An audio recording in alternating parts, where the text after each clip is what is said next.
morning everyone. My name is Sangeeta Singh and welcome back to my channel spoken English tricks.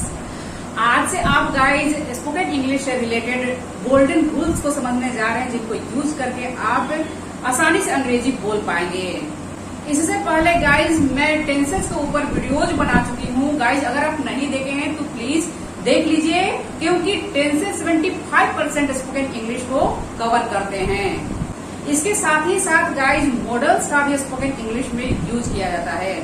अगर आप videos को नहीं देखे हैं गाइज तो देख लीजिए, क्योंकि टेंसेज और मॉडल्स का यूज स्पोकन इंग्लिश में होता ही होता है। इनके बिना आप अंग्रेजी नहीं बोल पाएंगे। सो गाइज बिना देर किए अब आप कुछ गोल्डन रूल्स को समझेंगे, जिनके थ्रू आप आसानी से अंग्रेजी बोल पाएंगे। So rule number 1 is do you find it difficult two plus V1, यानी वर्ब के बेस फॉर्म का यूज करना है। Do you find it difficult to do something? Guys if someone finds it difficult to do something, तो उन cases में आप इन rules को अपनाएंगे। यानी कि अगर आपको किसी से प्रश्न पूछना है कि क्या आपको मुश्किल होती है वहां जाने में, क्या आपको मुश्किल होती है अंग्रेजी सीखने में, क्या आपको मुश्किल होती है अंग्रेजी बोलने में, मुश्किल या दिक्कत, इस तरह से आप बोल सकते हैं कि आपको दिक्कत होती है अंग्रेजी बोलने में। तो इस तरह के सेंटेंसेस गाइस हम लोग डे टू डे लाइफ में बोलते हैं। अगर हम लोग किसी से बातचीत करते हैं तो ये जरूर हम लोग पूछते हैं क्या आपको मुश्किल होती है इस काम को करने में। तो इन स्ट्रक्चर्स को आप अपनाएंगे। तो अगर आप किसी प्रश्न पूछ रहे हैं तो यहाँ पर आप डू का यूज करेंगे। यहाँ पर प्रश्न अगर आप पूछेंगे तो डू, शुरुआत में डू का यूज करेंगे। यहाँ हेल्पिंग वर्ब्स डू और डज का यूज होगा सब्जेक्ट के अकॉर्डिंग। अगर सब्जेक्ट प्लूरल है तो डू का आप यूज करेंगे। सब्जेक्ट अगर सिंगुलर है तो डज का यूज करेंगे, जैसे आप प्रेजेंट इंडेफिनिट टेंस में कर रहे थे। पॉजिटिव सेंटेंस में गाइज यहाँ पर डू और डज का यूज नहीं होगा। इंटरोगेटिव एंड नेगेटिव सेंटेंस में आप डू और डज का यहाँ पर यूज करेंगे। तो यहाँ पर प्रश्न पूछा जा रहा है कि क्या आपको मुश्किल होती है अंग्रेजी बोलने में? Do you find it difficult to speak English? इस तरह से यहाँ पर आप वर्ब के बेस फॉर्म का यूज करेंगे। यहाँ पर आप स्पोकन बोलेंगे, यानी सेकेंड फॉर्म थर्ड फॉर्म का यहाँ पर यूज नहीं करना है। टू के बाद आपको बेस फॉर्म का ही यूज करना है। वैसे गाइज मैं कई वीडियोज में बता चुकी हूँ। हाँ, अलग केसेज में टू के बाद में बिफोर का यूज किया जाता है, लेकिन यहाँ पर आप बेस फॉर्म का ही यूज करेंगे। तो सेंटेंस को इस तरह से बनाएंगे क्या गाइज कि क्या आपको मुश्किल होती है अंग्रेजी बोलने में? Do you find it difficult to speak English? इस तरह सेंटेंस को बनाएंगे। यानी कि डू को शुरुआत में लिखेंगे, देन सब्जेक्ट, देन यहाँ पर फाइंड इट डिफिकल्ट टू का आप यूज करेंगे और टू के बाद में वर्ब लगाएंगे और वर्ब का बेस फॉर्म का यूज करेंगे, देन ऑब्जेक्ट का यूज करेंगे। Do you find it difficult to speak English? क्या तुम्हें अंग्रेजी बोलने में मुश्किल होती है? क्या तुम्हें अंग्रेजी सीखने में मुश्किल होती है? Do you find it difficult to learn English? इस तरह से क्या तुम्हें मुश्किल होती है वहां जाने में? इस तरह सेंटेंस को आप बना सकते हैं। Do you find it difficult to go there? क्या तुम्हें मुश्किल होती है यहाँ बैठने में? Do you find it difficult to sit here? क्या तुम्हें मुश्किल होती है खाना बनाने में? इस तरह से आप ढेर सारे सेंटेंसेस को लीजिए गाइज और बनाने की कोशिश करिए। जितना आप सेंटेंस को बनाएंगे, जितना आप प्रैक्टिस करेंगे बोलने के लिए, उतना ही जल्दी आप अंग्रेजी बोलने लगेंगे। क्या तुम्हें मुश्किल होती है खाना बनाने में, या क्या तुम्हें दिक्कत होती है खाना बनाने में? इस तरह से भी आप सेंटेंस को बना सकते हैं। तो do you find it difficult to cook food?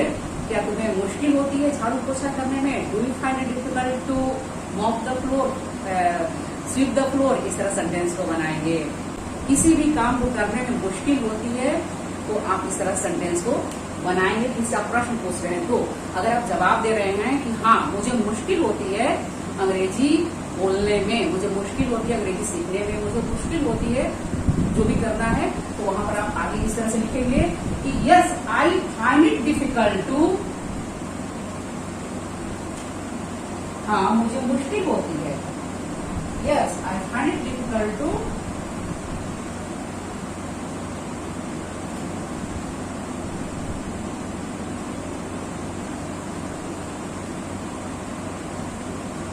हाँ मुझे मुश्किल होती है अंग्रेजी बोलने में। Yes I find it difficult to speak English. हाँ मुझे मुश्किल होती है अंग्रेजी सीखने में। Yes I find it difficult to learn English. मुझे खाना बनाने में दिक्कत होती है। I find it difficult to cook food. मुझे वहां जाने में दिक्कत होती है। I find it difficult to go there. मुझे आपसे बात करने में दिक्कत होती है। I find it difficult to talk to you. इस तरह से गाइस सेंटेंस को आप बनाएंगे। अगर आप पॉजिटिव सेंटेंस बनाना चाहते हैं कि हाँ मुझे मुश्किल होती है इस काम को करने में, I find it difficult to do this work है। इस तरह से आप positive sentence I find it difficult to do something बनाएंगे। एंड नो, नहीं मुझे मुश्किल नहीं होती है, नो लिखेंगे। नो आई डोंट, यहाँ पर डोंट का यूज करेंगे नेगेटिव सेंटेंस में। क्वेश्चन में इंटरोगेटिव एंड नेगेटिव में आप डू और डज का यूज करेंगे सब्जेक्ट के अकॉर्डिंग। तो यहाँ पर आई हो चुकी तो डोंट का यूज कर रहे हैं हम लोग। No I don't find it difficult to speak English. मुझे अंग्रेजी बोलने में मुश्किल नहीं होती है। I don't find it difficult to speak English. इस सेंटेंस को बनाएंगे। I don't find it difficult to speak English. I don't find it difficult to learn English. मुझे अंग्रेजी सीखने में दिक्कत नहीं होती है। मैं अंग्रेजी बोलना जानता हूँ। I know how to speak English, that's why मुझे दिक्कत नहीं होती है। That's why I don't find it difficult to speak English. I don't find it difficult to cook food because I know how to cook food. इस तरह से guys आप sentence को बनाइए और बोलने की कोशिश करिए। ये गोल्डन रूल से गाइस इनको आप अपनाकर ढेर सारे सेंटेंसेस बना सकते हैं। अपने फैमिली मेंबर्स के साथ बोल सकते हैं, फ्रेंड्स के साथ बोल सकते हैं। And then next one is what is the use of. क्या फायदा है अंग्रेजी सीखने का, क्या फायदा है। What is the use of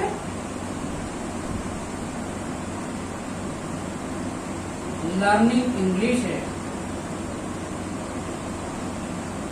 क्या फायदा है अंग्रेजी सीखने में, अंग्रेजी सीखने में क्या फायदा है। What is the use of learning English. इस तरह से यहाँ पर गाइज व्हाट इसको आप व्हाट्स भी बोल सकते हैं। एंड द यूज ऑफ का यूज करेंगे। एंड ऑफ के बाद में आप वर्ब यानी बी फोर यानी कि आईएनजी फॉर्म। वर्ब फॉर्म्स के बारे में मैं गाइज वर्ब की वीडियो में बताई हूँ। अगर आप वीडियो को नहीं देखें तो please do check it out, क्योंकि वहां पर आप अच्छे से समझ जाएंगे। बी फोर यानी कि आईएनजी फॉर्म वर्ब का जो होता है उसको हम लोग बी फोर कहते हैं। वर्ब के साथ आईएनजी जोड़ना है, ठीक है। तो यहाँ पर what is the use of learning English. इस तरह से यहाँ पर आप व्हाट इज को वर्ड्स बोल सकते हैं। The use of V four and learn में आप आईएनजी जोड़ेंगे, यानी कोई भी वर्ब आए, खाने पीने, रोने गाने, हंसने खेलने कूदने, ये जो वर्ड्स आएंगे इनके साथ आप आईएनजी जोड़ेंगे एंड देन ऑब्जेक्ट का यूज करेंगे।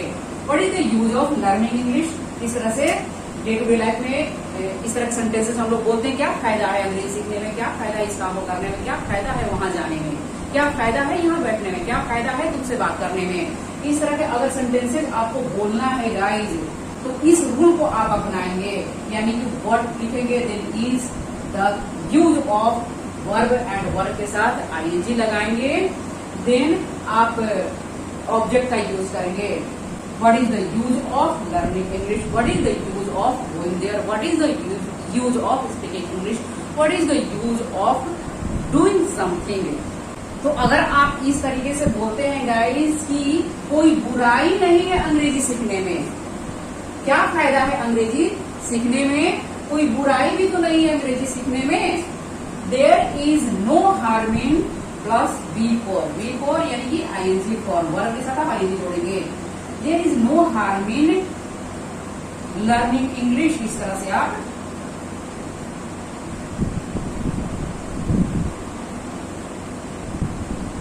कोई बुराई नहीं है अंग्रेजी सीखने में, कोई बुराई नहीं है अंग्रेजी बोलने में।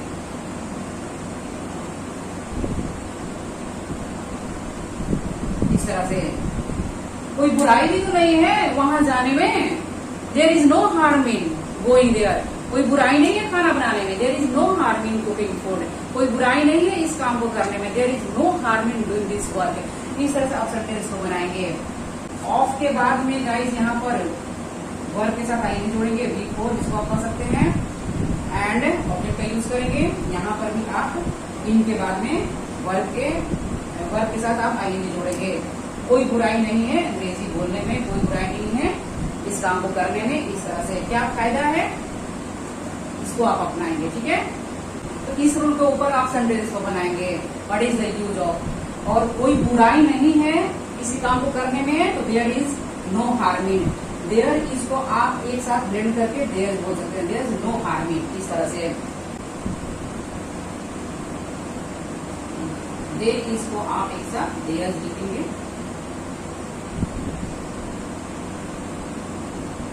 No harm in going there. इस तरह सेंटेंस को आप बनाएंगे।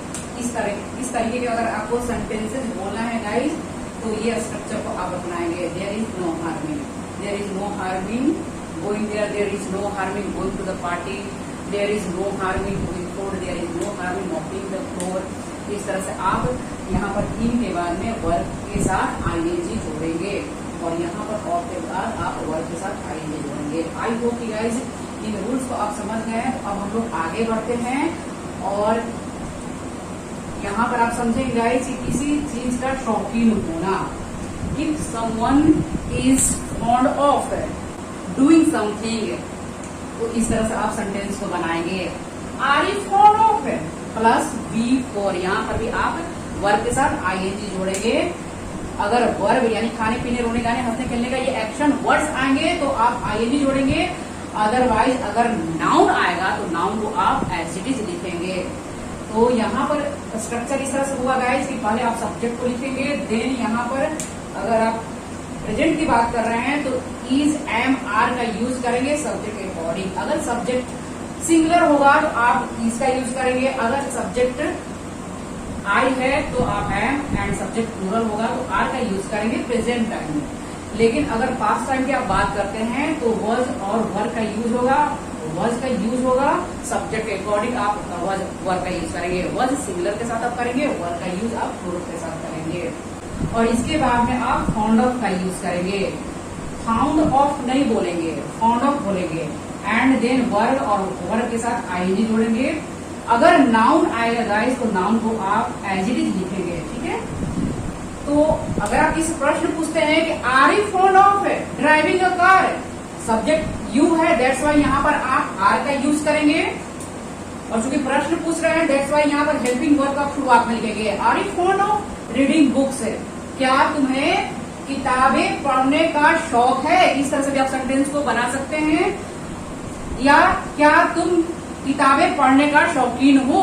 इस तरह से किसी चीज का शौकीन होना यानी बहुत पसंद, शौकीन का मतलब बहुत पसंद। तो इस तरह से आप बोल सकते हैं कि आई am fond of reading books, है मुझे बुक्स पढ़ने का शौक है, या मैं बुक्स पढ़ने का शौकीन हूँ। इस तरह से I am fond of reading books, I के साथ एम का यूज करेंगे। ऑलवेज एम का ही यूज किया जाता है आई के साथ। एंड देन फॉन्ड ऑफ का यूज करेंगे। एंड इसके बाद में वर्ब के साथ आप आईएनजी जोड़ेंगे। एंड देन ऑब्जेक्ट का यूज करेंगे। अगर नाउन है गाइस तो आप यहाँ पर नाउन को वैसे ही लिख देंगे, जैसे आई एम फॉन्ड ऑफ बुक्स, मैं किताबों का शौकीन हूँ। इस तरह से यहाँ पर नाउन को आप एज इट इज लिखेंगे। यहाँ पर आप आईएनजी वगैरह नहीं लगाएंगे, क्योंकि आईएनजी वर्ब के साथ हम लोग लगाते हैं। खाने पीने रोने गाने हंसने खेलने कूदने के जो वर्ड्स है इनके साथ आप आईएनजी का यूज करेंगे। यहाँ पर बुक्स नाउन है, नाउन है नेमिंग वर्ड, किसी का भी नाउन है तो बुक्स यहाँ पर नाउन है, दैट्स व्हाई यहाँ पर बुक्स को आप एज इट इज लिखेंगे। आई am fond of books, I am fond of cars, I am fond of pizza, I am fond of burger. तो यहाँ पर नाउन आ रहा है। अगर आप कहते हैं कि खाने यानी कि मैं पिज्जा खाने का शौकीन हूँ, तो यहाँ पर आप ईटिंग का यूज करेंगे। I am fond of eating या हैविंग या टेकिंग पिज्जा, इस तरह से सेंटेंस को बनाएंगे। I am fond of having burger, इस तरह से I am fond of having whatever you want to say, आप इस तरह से सेंटेंस को बनाएंगे। नाउन है तो नाउन को एज इट इज लिखेंगे। अगर यहाँ पर कोई वर्ब है, खाने पीने के ये वर्ड्स आएंगे तो यहाँ पर आप आईएनजी का यूज करेंगे। Next one is he is, subject यहाँ पर सिंगुलर है, दैट्स व्हाई यहाँ पर आप यूज का इज का यूज करेंगे। सब्जेक्ट अकॉर्डिंग ही सिंगुलर है, दैट्स व्हाई यहाँ पर इज का यूज होगा। And fond of driving a car, वह कार चलाने का शौकीन है। इस तरह से यहाँ पर आप आईएनजी जोड़ेंगे। दे were fond of playing cricket, वे लोग क्रिकेट खेलने के शौकीन थे। तो यहाँ पर सब्जेक्ट दे है, प्लूरल है, दैट्स वाई वर का यहाँ पर यूज हुआ है। और ये पास्ट की बात हो रही गाइस कि वे लोग क्रिकेट खेलने के शौकीन थे। They were fond of playing cricket, fond of का यूज करेंगे, देन प्ले के साथ आईएनजी जोड़ेंगे, देन ऑब्जेक्ट का यूज करेंगे। तो गाइज अगर आप इस तरह के सेंटेंस आप इससे बोलते हैं कि जब मैं 15 साल का था, ये कंबाइंड सेंटेंसेस है गाइज, कि जब मैं 15 साल का था तो मुझे फुटबॉल खेलने का शौक था, या मैं फुटबॉल खेलने का शौकीन था। तो ये पास्ट की बात हो रही है और प्रेजेंट टाइम में किससे आप शेयर कर रहे हैं। तो इस तरह से आप बना सकते हैं कि when I was 15 years old I was fond of playing football.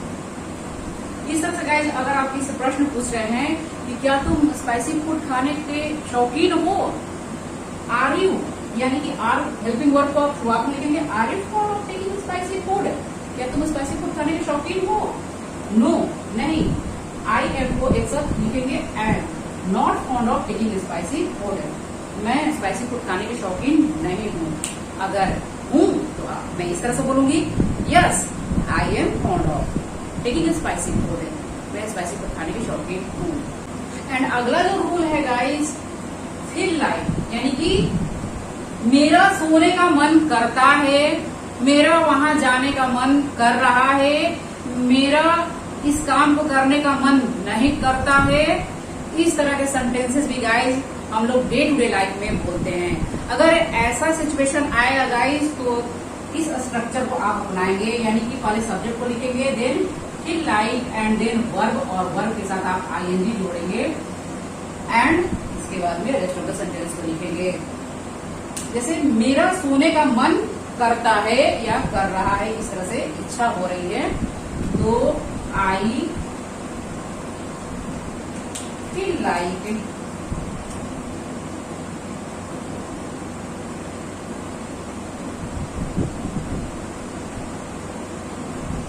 Sleeping, इस तरह सेंटेंस को बनाएंगे, आई फील लाइक स्लीपिंग, मेरा सोने का मन करता है। अगर आप इसको नेगेटिव सेंटेंस में चेंज करते हैं गाइज कि मेरा सोने का मन नहीं करता है या मेरा सोने का मन नहीं कर रहा है, नो मैटर सेंटेंस के एंड में रहा है, रही है, रहे हैं, आए, सेंटेंस को आप इसी तरीके से बनाएंगे, यानी कि फील लाइक है। यहाँ पर आई एम फीलिंग लाइक नहीं करेंगे, रहा है, रही है, रहे हैं, आएंगे सेंटेंस के एंड में, लेकिन यहाँ पर आप आई फील लाइक ही लिखेंगे, फील के साथ आप आईएनजी नहीं जोड़ेंगे। आई एम फीलिंग लाइक इस तरह सेंटेंस को नहीं बनाएंगे। तो मेरा सोने का मन नहीं कर रहा है, आई के साथ आप यहाँ पर भी डू और डज का यूज किया जाएगा नेगेटिव एंड इंटरोगेटिव सेंटेंस में। आई डोंट फील लाइक